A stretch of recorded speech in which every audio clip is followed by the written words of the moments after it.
1945년 8월 15일 날 흔히 이제 뭐 광복절이라고 부르는데요.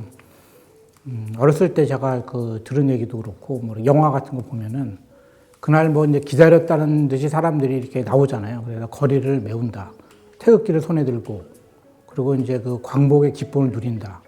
이런 게 고정화되어 있는 것 같아요.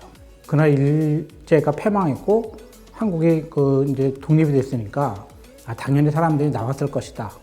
그래서 뭐 월드컵 때처럼 서울을 가득 메웠을 것이라고 생각했었는데 서울에는 아무도 거리에 나오지 않았다는 거예요. 태극기를 들고.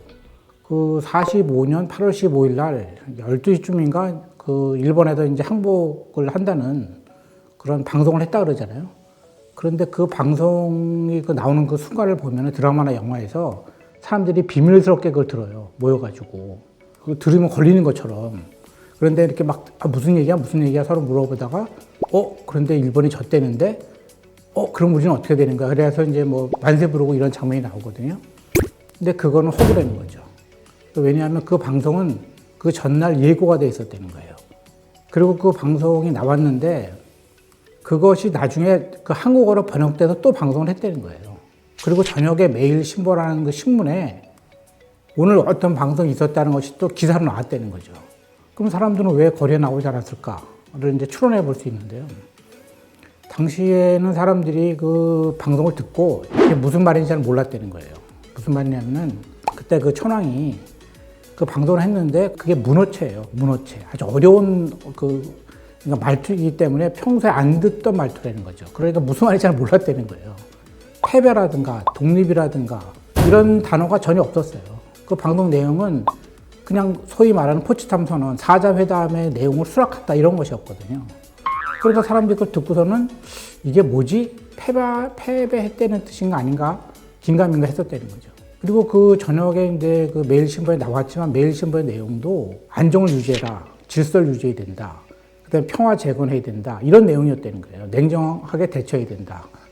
그리고 거기에도 물론 패배라든가 이런 건 없었고 사자 선언을 받아들인다 이렇게만 쓰여 있었기 때문에 사람들이 확실히 몰랐다는 거죠. 그 다음에 알았다고 해도 일본이 이제 딱 장악하고 있었기 때문에 감히 못 나갔을 가능성도 매우 높아요. 왜냐하면 이게 어떻게 되는 건지 모르잖아요. 확실하게. 그러니까 괜히 섣불리 나갔다가 또 끌려가는 게 아닐까 이런 두려움이 있었겠죠.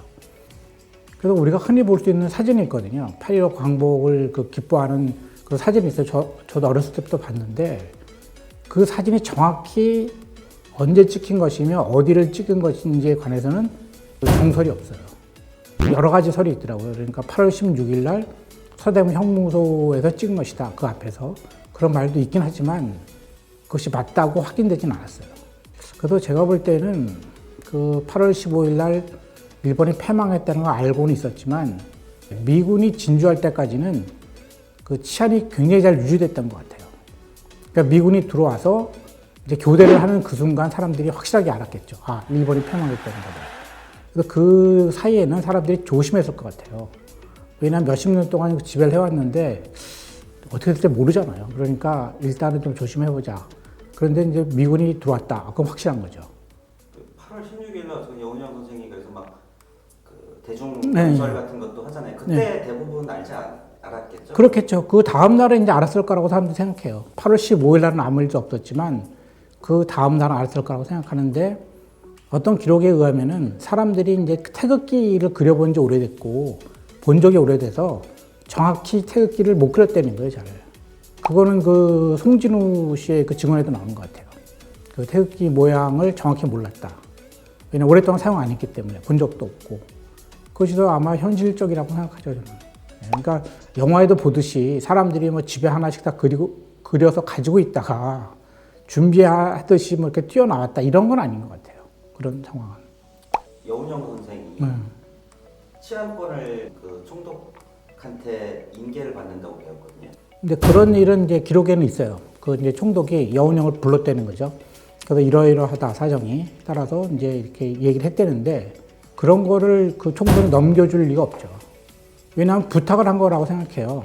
이렇게 됐으니까 사회 질서를 유지해달라. 그러니까 일본에 대한 폭력 같은 걸 하지 말아달라. 이렇게 얘기를 했을 뿐이지 어떤 법적인 권한 이런 거는 넘길 수가 없는 것이죠. 왜냐하면은 일본은 패망을 했고 승전국이 미국이잖아요. 그러니까 그 권한은 미국한테만 넘어간 것이기 때문에 그 여운형한테는 제가 보기에는 협조를 구했을 것 같아요. 일본이 무사히 철수할 수 있도록 협조해달라 이 정도였겠죠. 그리고 그 진주한 미군은 그러니까 당시 조던 사람들의 이야기는 전혀 듣지 않았어요. 그 사람들은 오로지 공식적인 브리핑, 일본 사람들이 하는 브리핑만 참고했고 그거를 따랐다는 거예요. 그래서 이제 권리라는 것이 그 일본군에서 미군으로 넘어간 것이지 여운형한테 넘기고 이런 일은 제가 알기로는 없었다고 알고 있어요.